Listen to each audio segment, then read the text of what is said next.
Hey there, everybody. Welcome back to the series. My name is Chris Orme, and we are here with Franchise Hockey Manager 6 with our Colorado Avalanche.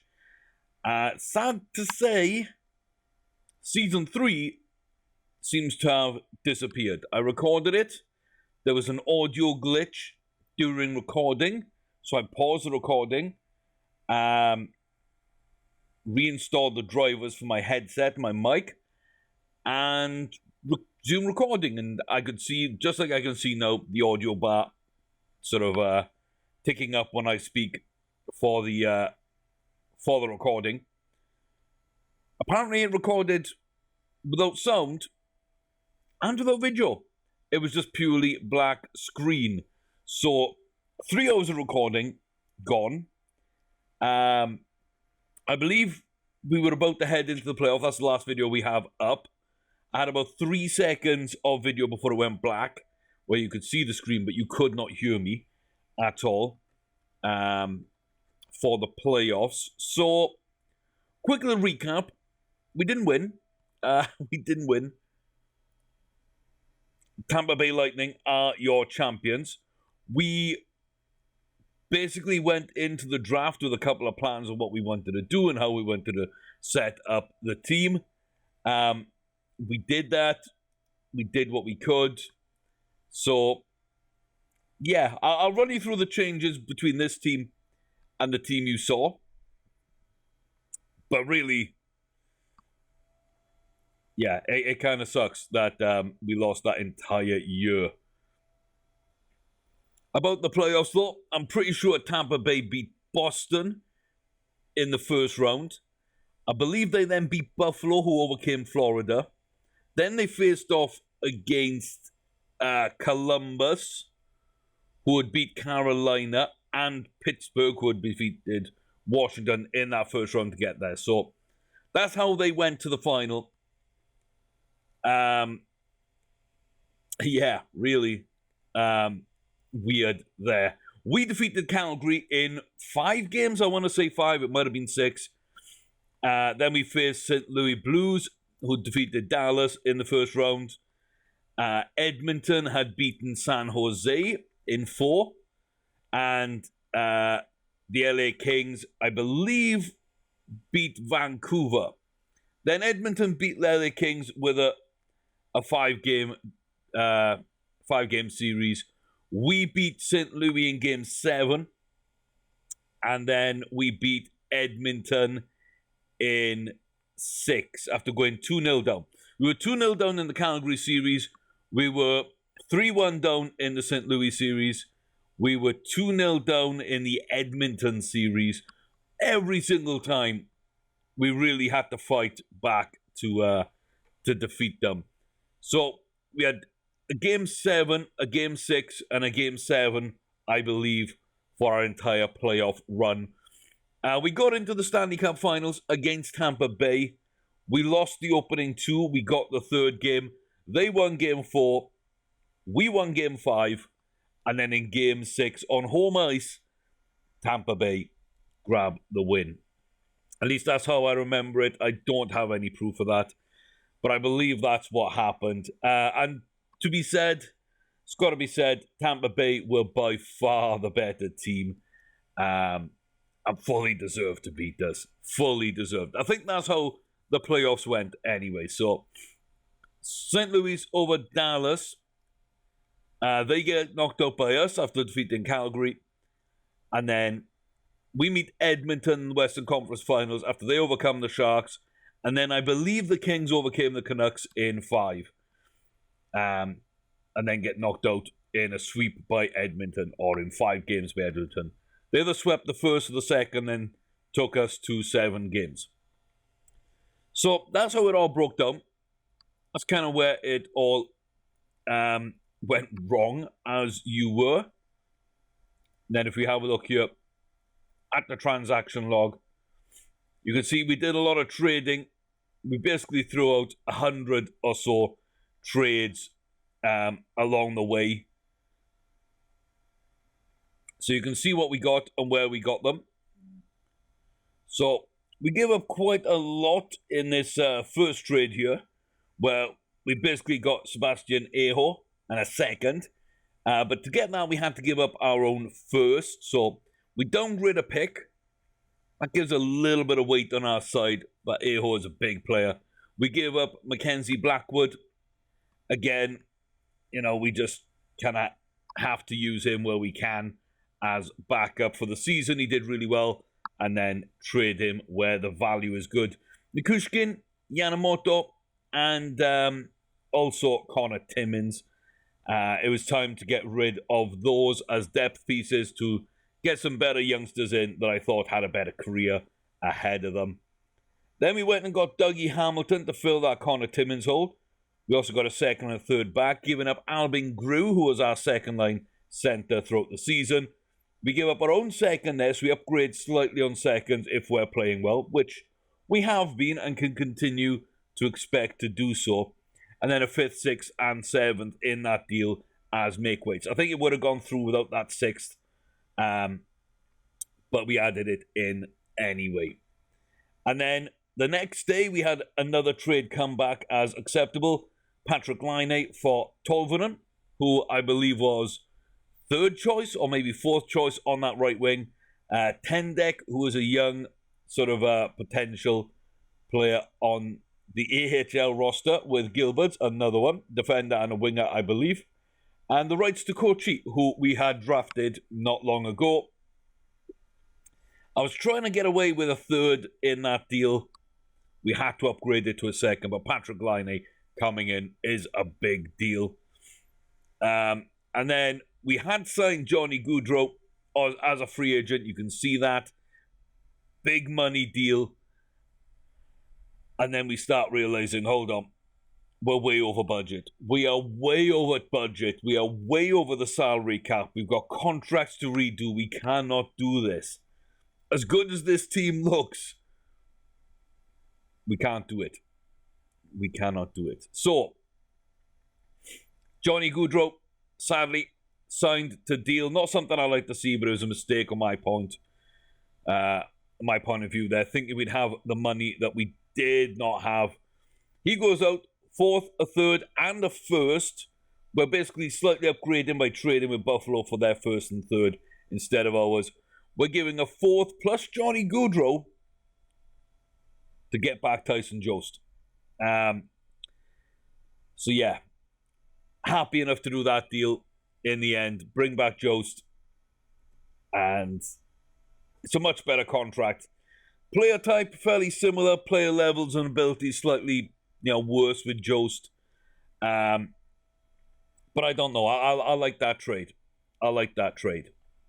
So I felt that worked out in our favour. Then we give up Lindholm. Big defender for us. I mean, Sam Gerrard will take over. Bowen Byron will take over. So we're not losing much with Lindholm, but still, it's a pretty big deal to get rid of him. First, second, and 2/3, an upgrade in the second. So second of a second with one of those thirds is basically the upgrade. So really, it's a third round, a first round, and Lindholm to get Broberg. And Broberg is not a top player. I think we overpaid, but we got a good player on a good contract with potential. And we gave up extra picks that we had. Because we have been stockpiling picks, and the drafts haven't been going our way. So for that point of view, I felt really kind of accomplished in doing what we wanted to do. So we just went ahead and traded out some picks. As you can see, the first there and there. We give up a second here, first again here. So 3 firsts, 4 seconds overall. And what's that? That's another 2 3/3. And then some mid to late round picks. One of those seconds goes with Dougie Hamilton and picks up Schneider and a third.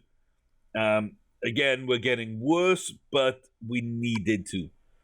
We really needed to. For the fact that we would be well over budget.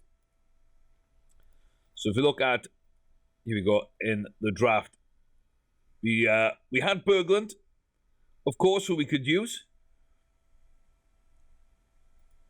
Let me sort by position, if the game allows me to there.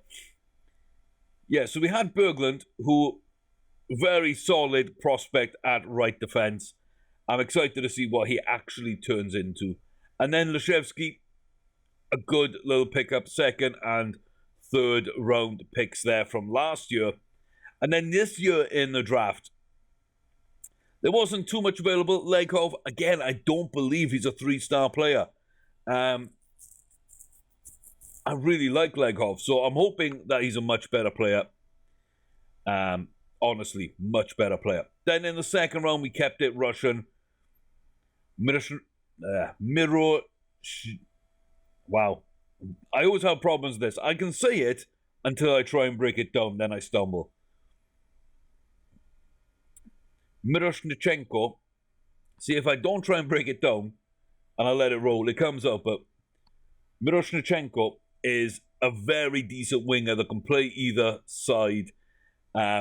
Excited to see what he can do. Depth really did fall off. Jack Devine, again, I believe he's better than 2.5 star. We'll see when he's fully scouted where he comes up. But they were 4th and 6th in that second round, and I felt that was a really good way of doing it. So what we ended up doing was picking a centre, a possible right winger in Devine, and a possible left winger in Miroshnichenko. I tried to break it down again, guys. They'll be on their shooting hands with coming inside. So that wouldn't be bad, but there's a potential line there, potential second line. And it's a late first and 2 early seconds to do that.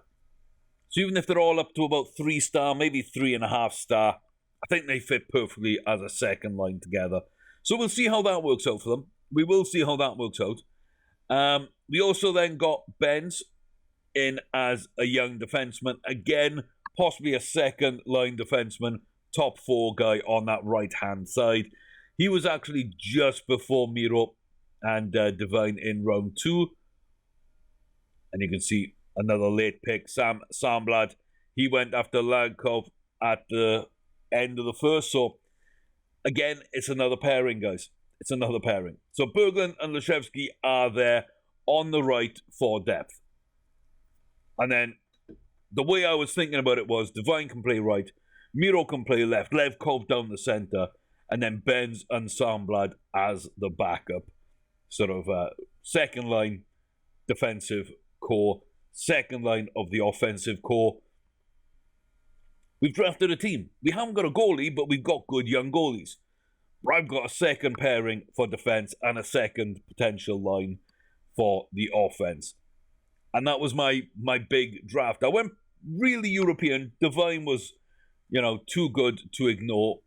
We already had a lot of Europeans.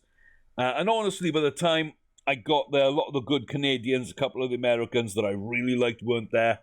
But yeah, we weren't picking anywhere near the top. So it was back end.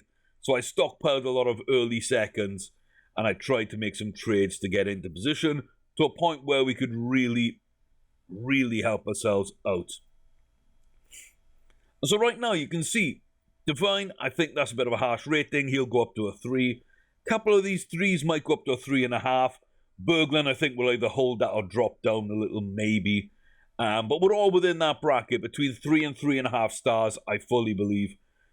I'm not sure if anybody goes up to a 4. If it will be anybody, my money's on Legkov. I think he is absolutely fantastic.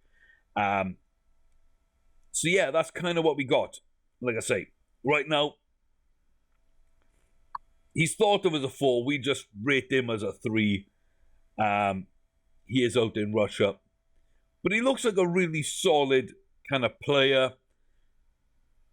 And yeah, they'll all be good players. And I'm ignoring the fact that they're injury prone, etc., because it doesn't look like it to me. It really doesn't look like it to me. So that's what we have there. That's what we brought in and why, both in the draft and in trades. We're currently sitting in August, and we're still rolling with John Gibson. This time, though, we got Wallstead finally called up instead of Blackwood as our backup. Lindholm goes out, but we're continuing the other defensive core on the left. So slightly defensive, slightly weaker, defensive, but Yeah, Schneider comes in, kind of replaces Timmins, but does it much cheaper and a little bit younger. I'm okay with that. Broberg, far younger, far more potential, but we lose basically a 3-star player in Hampus Lindholm. But again, much cheaper, much younger, much better potentially. And Byram and Gerard will hold down that left-hand side. So overall, I think we're really, really good. We got a 3.5 on the top pairing, Byram and McCann, the 2 4th overall picks. Sam Gerard and Noah Dobson there as a second pairing. 2.5 and 3-star, I think, is good. And then a 2-star and a 1.5 star, pretty good with a 1.5 backup. Really solid defensively. On the left wing, so we have a bit of a change, honestly. A lot of change, actually, on that left-hand side. Pinto and Coyle come back. They were my 3 and 4 guys. Slavkovsky is now the number 5 guy. So he's just playing backup where Newhook really did that for us on the left last season. Landy's still probably a first liner. And Laine comes in probably for the second. But Laine, McKinnon, Rantanen, that could be good. And then Gabe heads up line 2 with Sebastian Aho and probably either Jost or Zadina, depending. I quite like that. So left is pretty set. Sebastian Aho, like I say, comes in, replaces Grew as number 2, who was a 3.5 star. So we've upgraded to 4. Rocher has grown up from 2 to 3 stars. That makes that center depth even better. And then we got Zegras, who is just ahead of Newhook. Another season of development for Newhook. But we're really solid through the center there. So adding Aho in, I think, is really good, and being able to bring Newhook back to center might help us out. And then on the right-hand side, as I say, we basically lose Tolvanen and Yamamoto. And it does not hurt us. Joe's coming back in, more than sort of covers for those two. So as I say, Rantanen on the first, Jost, Zadina, second and third line. I'm not sure which way round.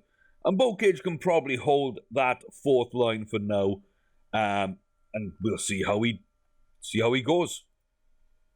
But those changes had to be made, and there we go. That is our entire depth. We're down to 2 goalies. We've traded away quite a lot. And now you see we've got 2 firsts and 2 seconds.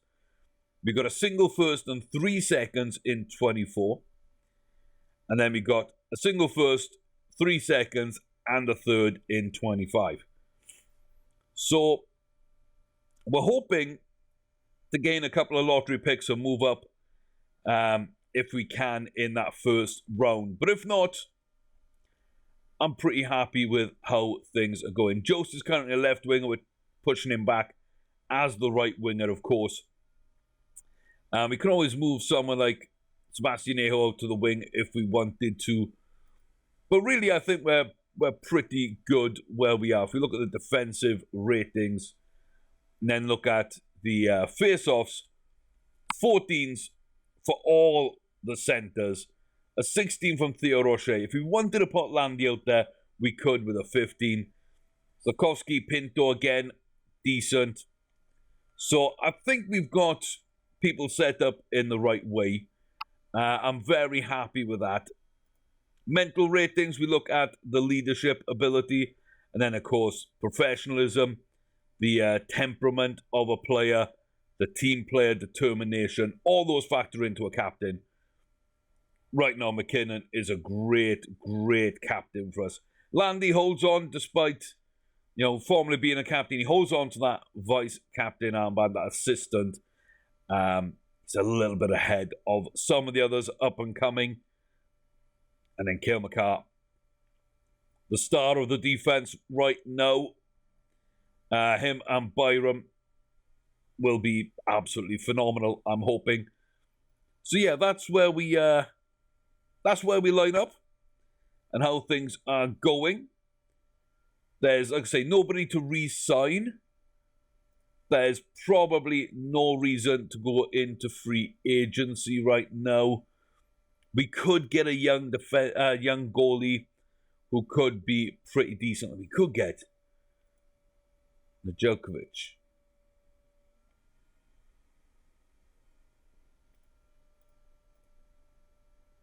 What's the compensation for this?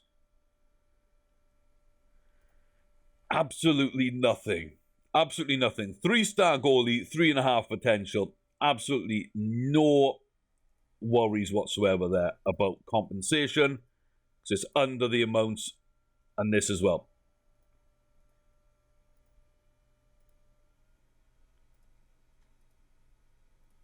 We can get Ustimenko.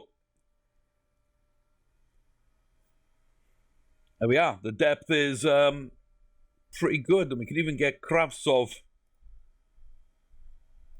And see, now this is going to be compensation.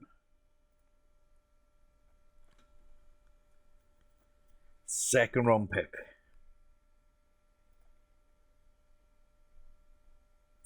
Yeah, see, I don't quite like that.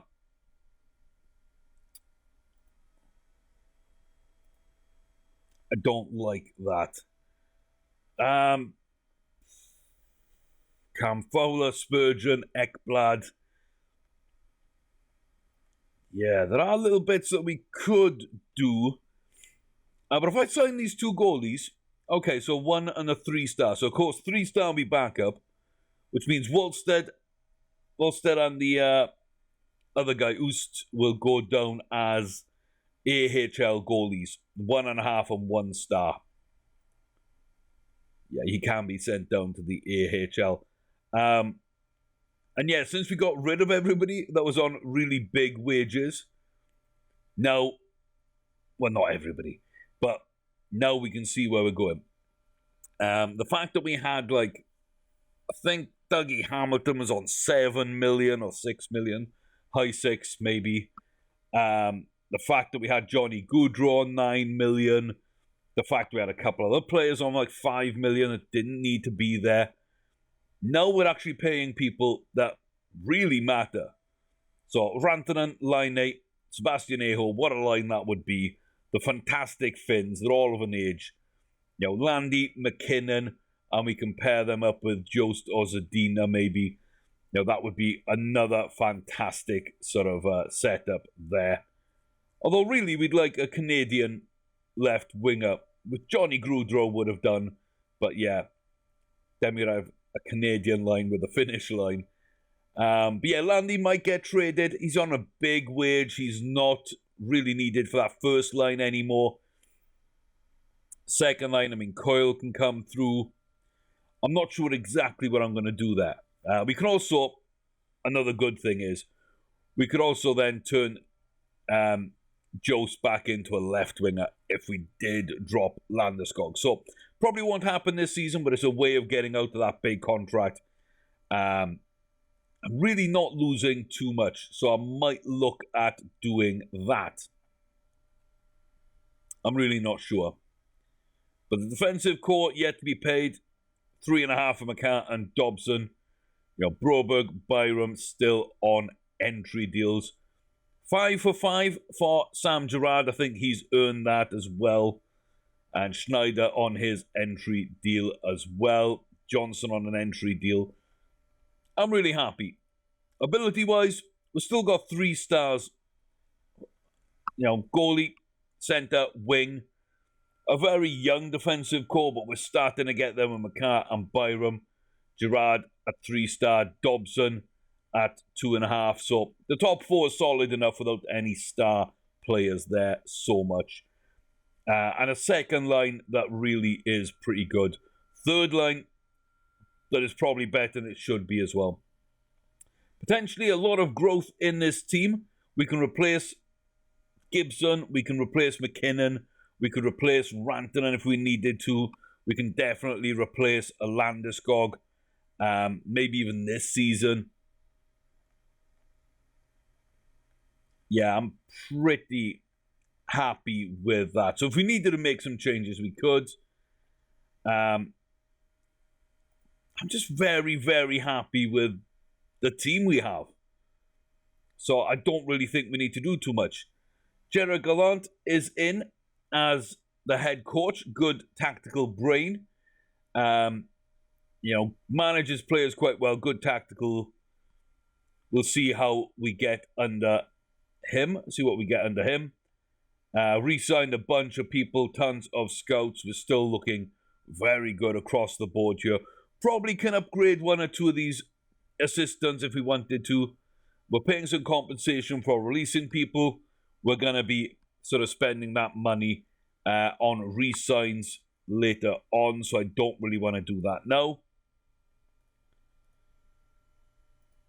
As you can see, we've got an excellent excellent scout, for our current ability.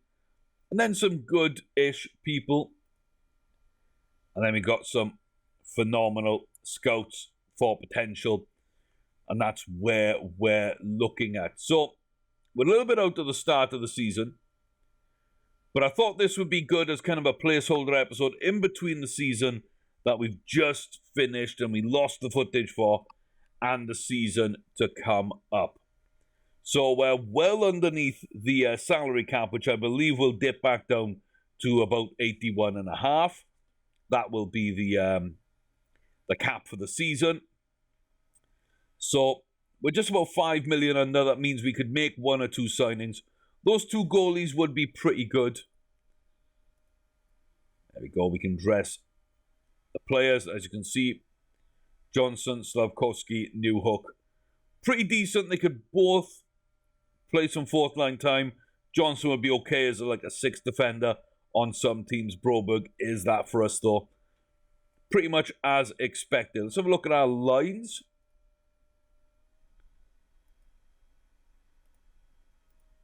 Set the roles. So Landy, McKinnon, Rantanen keeping that big line up and together. I don't mind it. I do not mind it. Line, Sebastian Aho, and Philip Zadina. Okay. Tyson Jost comes on to that third line, but on the left-hand side. I would have put Coyle up there, and then Jost on the right, dropping Bokic back on the fourth. But Rocher with Jost and Bokic, I like that fix. I think that works quite nicely. Pinto, Zegras, Coyle. It's a tough little line. It's a tough line. I've got to say, that's pretty decent. Byron McCarr, Gerard, Dobson, Broberg, Schneider. Not got an issue with that either. Shootout looks like fun. Rocher, Line, McKinnon, Rantanen, Aho. Love that. Power plays. Line goes up on the first line. Jost and Zadina either side of Sebastian Aho. Okay. Okay, we keep the defense in as well. Dobson and McCarr. And then Bokic drops in on that power play. Kind of interesting, but okay. Penalty kill. Rantanen and McKinnon. Lots of ice time. Landy gets his ice time here as well. Rocher gets more there. Jost on all three sides of the puck as well. He does everything.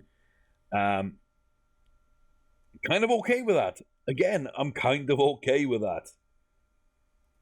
4-on-4. Yeah. I like that a lot. I like that a lot. That's how goalie starts. Tactics. I just let them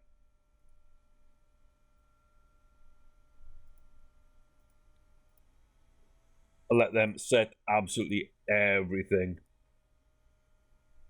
There you go. So some things will change little bits now. But that's kind of the way it looks like we want to play. So we're going to stretch on the breakout. Stay in the lanes during the neutral zone. Stretch the offensive zone. Forecheck 1-1-3. Okay.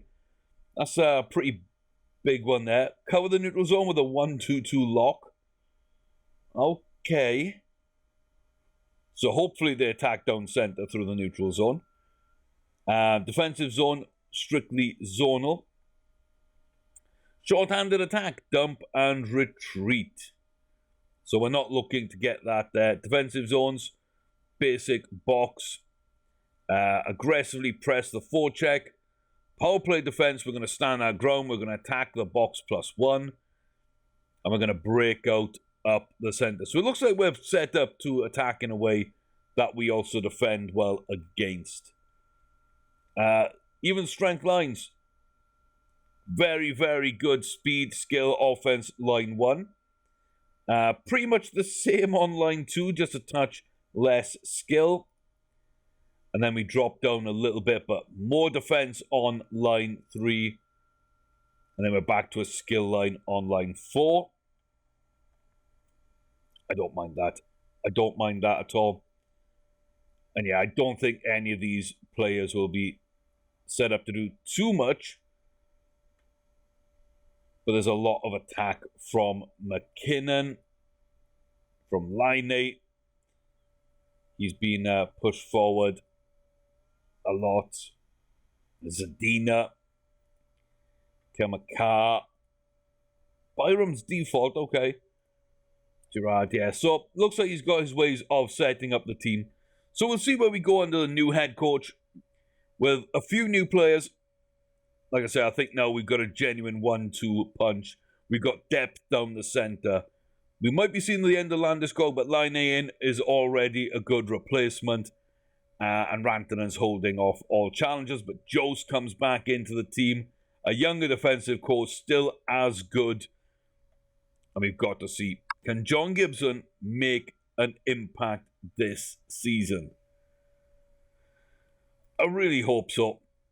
I really hope so. So I'm going to set this up, then go to opening night, and then run through the entire season.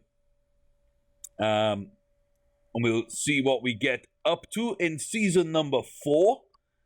As I say, season number 1 didn't get very far in the playoffs. Got a step further in season 2. We got all the way to the finals before getting knocked out by the Tampa Bay Lightning, your champions. Yeah. It's been a very, very rough sort of time over the last year or so. Do we now have the pieces in play? Do we now have the ability, the depth, the youth, the growth, the experience? Do we have what it takes to go all the way? I don't know. Tune in to find out. We're going to round up season 4 in the next video, and then on to the draft and free agency before, well, playoffs, hopefully, and then draft, free agency, and then back around. We'll see where we get. Until then, thanks very much for watching. I've been Chris Orme. Apologies once again for the lost footage. I hope I was able to recap enough that you understood where we were last season and why we weren't good enough. And why the changes that I had made needed to be undone. Dougie Hamilton in, needed to leave. Johnny Goodrow in, needed to leave. Lindholm, big contract, needed to leave. We made a lot of moves that don't make a lot of sense on paper, but salary cap and team balance and bringing through youth, I mean, I had to do what I had to do. And I hope you understood that aspect of it, as well as why we drafted what looks like a fairly weak class for basically 25, 27, 33, 36, 39 or something. Like those 5 positions in the draft between 25 and 40. And we just got 5 basically 3-star players. But I hope you understand why I did that. Whether you agree or not, let me know in the comment section below what you think I did right, what you think I did wrong, what you want to see more of or less than. And can we do it this season? We've had a few seasons to build this team. We've made them an excellent regular season team, but playoffs have been a little out of our grasp. But maybe the veteran presence we're lacking. But who knows? Who knows? Hopefully, good goaltender, solid defense, growing young defense. If they grow into 2 4-star players during this season, then we're skilled. We are highly skilled. So, yeah, things to look out for. But hopefully we'll see you back in the next one. As I say, the seasonal roundup and a look ahead to the playoffs. I've been Chris Orme, though. We're starting Season 4 with your Colorado Avalanche in GM mode on Franchise Hockey Manager 6. Available now. Go and check it out. There will be a giveaway as well coming up, so keep an eye out for that video, as well as the short-term review of the game. I still haven't got around to it. I've had a lot of new games in to review, a lot of games to beta test and to write bug reports for. I'm streaming live on Twitch at twitch.tv/Chris Orme. And another couple of games that I really like to play are coming out very soon. So time is being crunched pretty heavily, but I hope you're enjoying this. We'll see you back here soon for more fun and games. Until then, y'all take care.